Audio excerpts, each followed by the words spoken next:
Hey, what's going on, everybody? This is the Session 5 Sports Podcast. I'm your host, Daisy Olajide, where we help athletes find their purpose beyond sports. It's a beautiful day here in March, halfway through the month, and I'm excited because our founder, the founder of our organization, Session 5, he has his site up now. So if you visit johndecure.com, you're going to see a lot there about Session 5, about events that he's up to and things that he's doing. So we're going to leave that in the comments below so you can get all the information for that.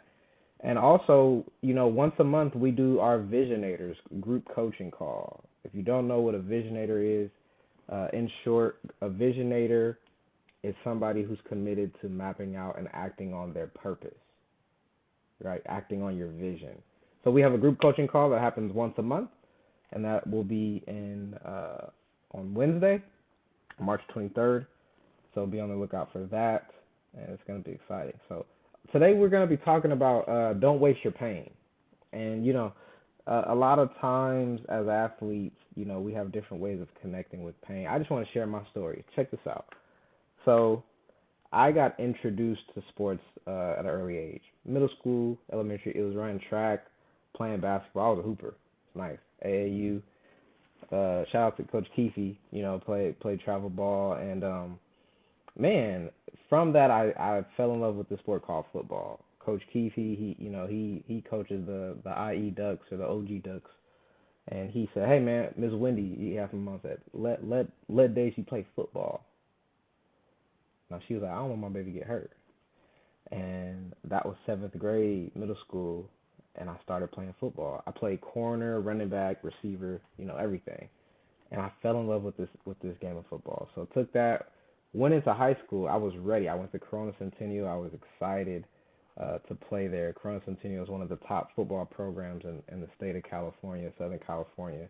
And I went in there, man, in my freshman year. Going into my freshman year, the worst thing happened to me, in my opinion at least. The summer going into my freshman year, the worst thing happened to me.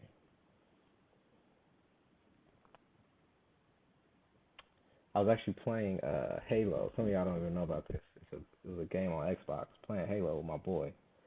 And I kept using the bathroom, kept peeing a lot, peeing a lot, peeing a lot. Like, what's going on?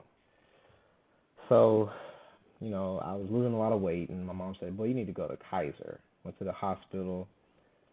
Going into that hospital, I was made aware that day um, that I had type 1 diabetes. My whole life changed. My whole eating had to change. I had to give myself shots. I used to cry myself to sleep at night. I used to be so afraid to put a needle in me. Like, what? Are you kidding me? I was, 12, 13 years old, right? Going into high school. And um, for any type 1 diabetics out there listening, it's a very, very radical lifestyle change, having to prick your fingers and give yourself insulin shots before you eat your meals and all this stuff, man. And I had no history of diabetes in my family. I had no idea about any of this stuff or why I had it. And I had this huge question burning in my heart. God, why? Why is this happening to me? Why is this happening to me? What got even worse was freshman year, I wasn't able to play football, man. Like football was like my god. It was my identity. It was my thing. Football, pads, you know, Hell Week. Come on, man, Centennial. Come on, like what? This is about to be live. And yeah, freshman year couldn't play, man.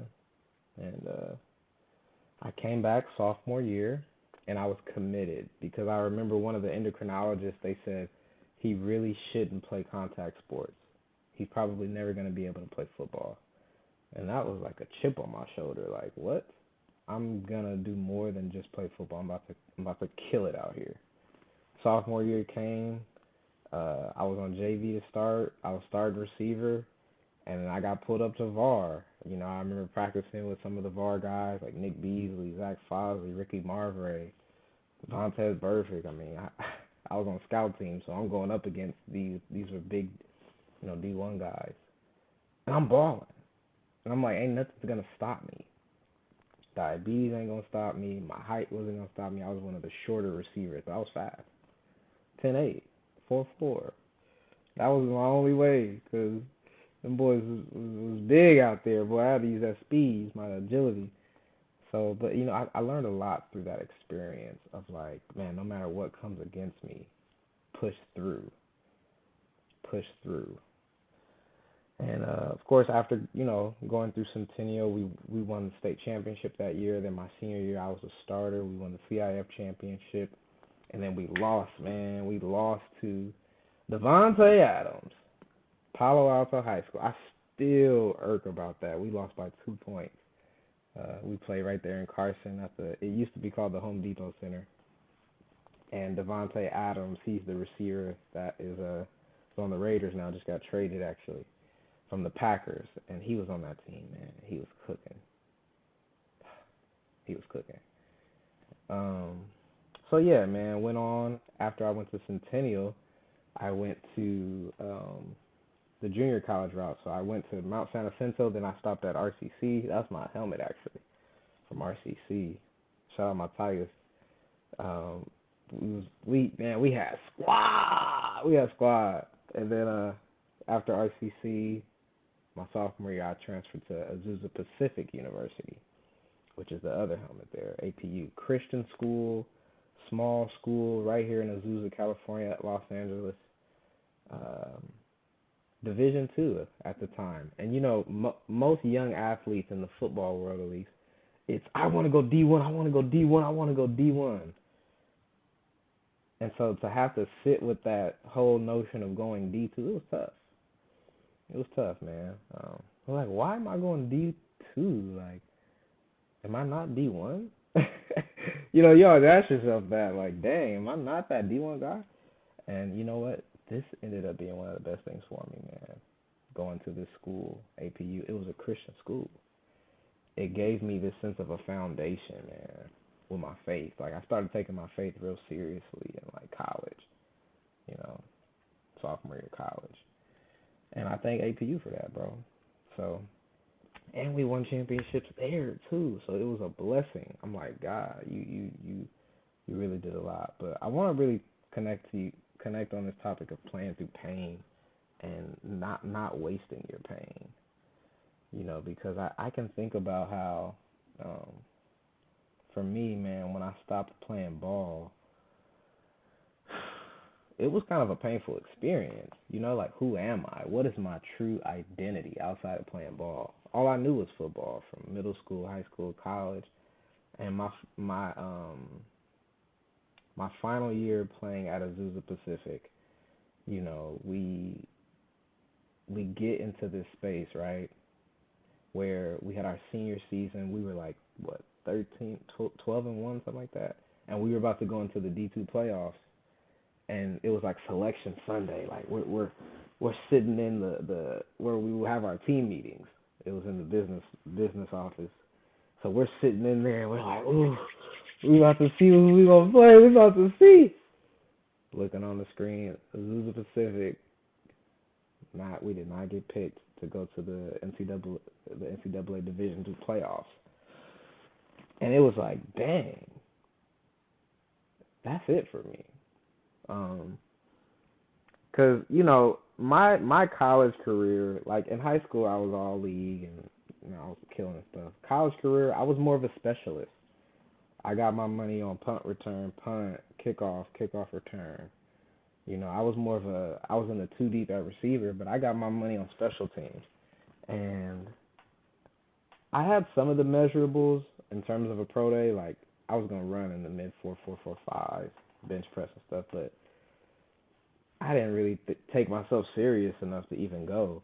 And sometimes I regret that, like, like why didn't I just give it a go? But it was cool, man, because I was really set, like, yeah, I'm sort of done with this whole football thing. So I remember when that Sunday when we got skipped out on for not getting selected to the NCAA Division II football playoffs, I was like, all right, man, what's next? maybe, I don't know, some of you athletes who are in this position right now, you're asking yourself, what's next? What's next for you? You just got done with your senior year of high school. You just got done playing 4 years in the pros. What's next? That was what I was asking myself. What's next? So every single year, the senior class, they do this ceremony where the Monday after our last, game week, the coach says, "All right, seniors, stand up." And like all the seniors just stand up, and we walk out of the team meeting, because the juniors and the sophomores that are in the room, they're the future. It's like, you guys are the seniors now. You guys are the ones to carry that baton. Like, we're done.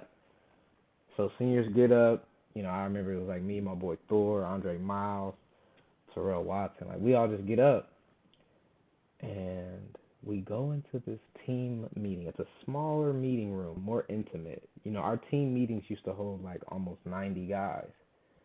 This team meeting with the seniors, it held about 20 maybe.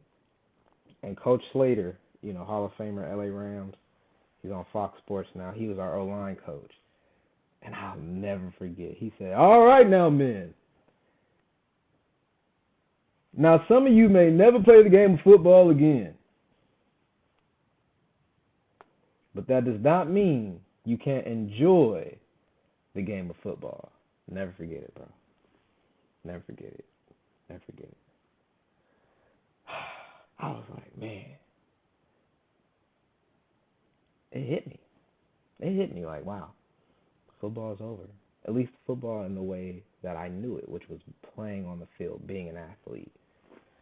So I'm like, all right, man, what's next? What's next? So what was next for me was about a 6 to 12 month season of like just mental fog and depression. I couldn't even go to the field. I couldn't even watch the next. I was so just.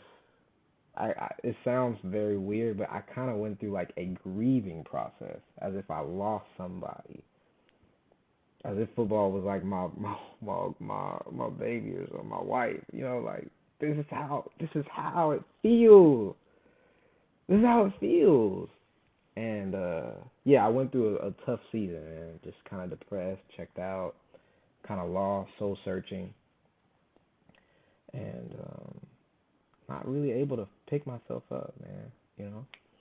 Because so much of my identity was wrapped around being a athlete. So much of my identity was wrapped around building my whole routine around a sport. Like some of us, we were restricted from certain majors even, because you had to make practices, like, so you built a lot of your life around this thing. And growing up, most of us, it was just go league, go league, go. It was just go league. That was really the vision for life, was just go to the league. But what about after the league? Like one of my boys, Chris Harper, I had him on this podcast a couple months ago. He talked about how like it's such a low vision if all you're thinking about is going to the league. Like he's like, why not want to own a team in the league?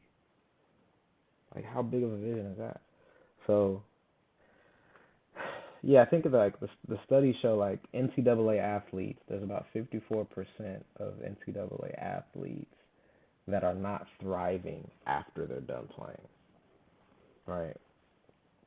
And so like that's part of my mission too. My purpose is like really wanting to bring the mission of Session 5, which is all about helping people find their purpose, map it out, and act on it, right? Because your purpose is always going to be bigger than just one aspect of this sport you play or what city you're from. Your purpose is always going to be bigger than that. So I want to talk to those that are, maybe going through pain, right? Maybe you're processing the pain of, oh man, like my coach did this to me, and if he hadn't or if she hadn't done this to me, I would be here. Or, oh man, like this assistant coach that was over my position group didn't play me, or didn't play me in the way that I wanted to be played.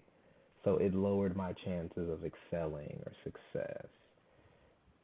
Or maybe you're processing, man, you did get injured. You tore your ACL, MCL, blew your shoulder out. too many concussions and you weren't able to successfully play or do the things that you wanted to do on your sport. Whatever pain you went through, I just want to connect with you and say, don't waste your pain. Don't waste your pain. Your pain happened for a reason, and it's probably got something to do with your bigger purpose in life. You know, some of the most powerful people in this world, what makes them so powerful is the painful moments of their past. It's the stuff they went through, the stuff they overcame. Like I think about, I think her name is Joyce Myers. She's a very famous, well-known speaker. What makes her message so powerful is like when she was a young girl, she was, molested and abused and had a rough life, you know. Um, so whatever pain that you experienced up until this point, don't waste it.